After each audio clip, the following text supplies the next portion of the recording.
Hey everybody, it's Greg Whitstock, the Pond Guy, and it's August 21st, 2009, and I am pumped because we are at my head guy's house, Brian Helfrich, who has lived without a pond and a water feature for 8 years, and today, after having built the pond a month ago, we get to landscape the job. So come on back and see what we've got going on because it's going to be a fun day.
It all started with a dream of building a pond in my parents' backyard.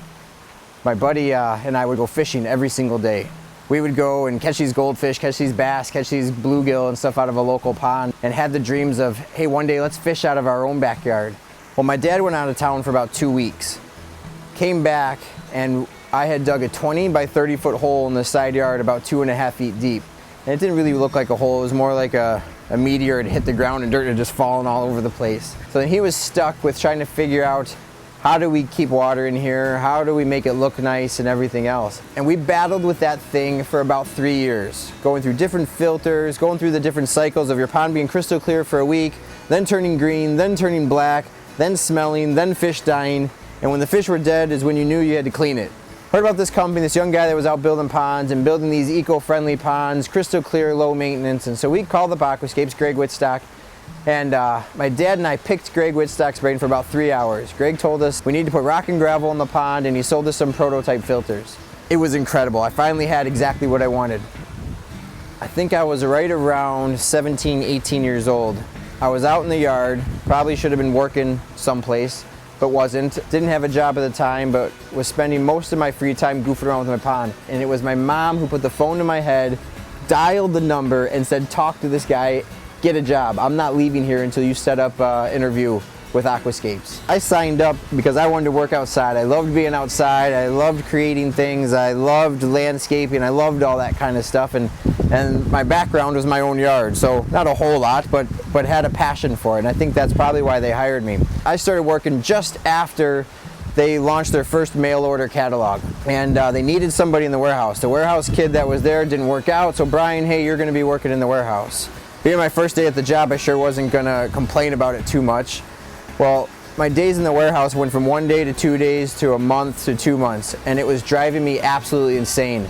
As insane as it was driving me, I think I was also driving Greg crazy because every single day they'd come back from the field and I'd beg and beg and beg to work on the crew. Come on, Greg, let me work outside. I want to build ponds, I want to build ponds. It was about a week later, Greg finally said, okay, Brian, you're coming outside. We need you. It's a big project. We need more manpower. You need to prove to us that you can do this. So I'm 18 years old.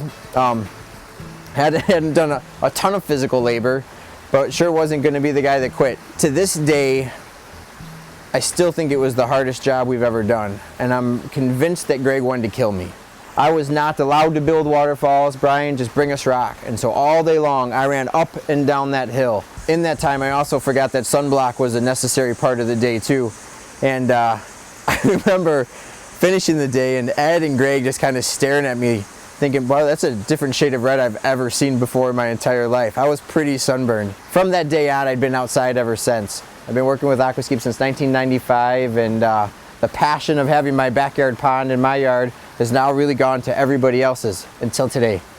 It's just so neat to come home and now enjoy the lifestyle that we've all talked about. I haven't had a pond now for probably 10 years. It was actually my wife who said, Brian, you are one of the best designers, best pond builders I know. You are building your pond this year. I almost had to treat it like I was building a pond for a brand new customer. The customer, of course, being my wife and my 2-year-old daughter and my dog Rocky. And when I designed it, what were things that they would like? This is what I call Abby's Pond.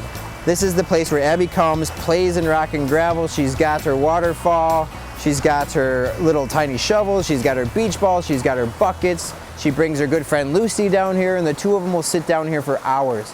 Now we understand what all of our customers think. You know, I love the morning for the coffee, I love the afternoon for the enjoyment of everybody being around it, and I love the night because of the peacefulness of the whole thing, and just how tranquil it is and quiet. It just takes on a totally different look at night, and I get it now. Now I can pass this on to everybody else and more importantly, understand where they're coming from. I thought with this pond, I pulled out all the bags of tricks. I've got basalt column waterfalls, I have a covered deck with bridges coming to it, I have fish feeding rocks for my daughter, I have an entrance for my dog. Believe it or not, there's things I do different on this pond. And what's neat for me to see is how far I've come in the last 15 years building ponds. You look at the style compared to then to now, completely different. You look at the techniques we're using, completely different. But our inspiration, our passion is there, and that's what makes the ponds better and better and better again. I always say to all of our past customers, our ponds are fantastic, and as much time and effort as we take in carving every boulder in the place, it's nothing without the plants that interact with it. Me understanding what customers go through and seeing the difference in what landscapes look like the first year compared to the way they look like the 5 years, now I know how they feel when the landscape goes in the first year. It's not quite the way it looks on all the pictures and everything else, but seeing all of our past customers and seeing their ponds evolve, I kind of get, butterflies in my stomach knowing that this pond is going to be absolutely beautiful in 5 years. It's definitely not finished, it's a work in progress, but it's pretty darn close. All right, so this is really what it's all about. The whole inspiration of this area and a lot of the pond is about my daughter Abby here. Of course, every morning she runs up to the windows over here and points out to the pond and says, hey, where's the fish? Where's the fish? And in this area she knows very well because every day we make sure we come out here and feed the fish. With her limited vocabulary, she named the one butterfly koi Baby. And now you ask where Baby is and she points right to the orange koi over here, which is kind of neat. Where's Baby?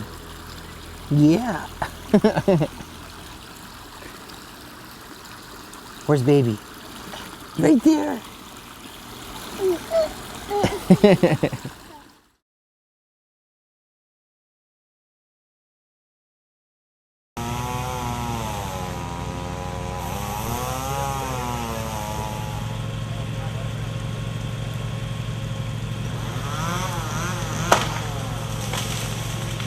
ha ha.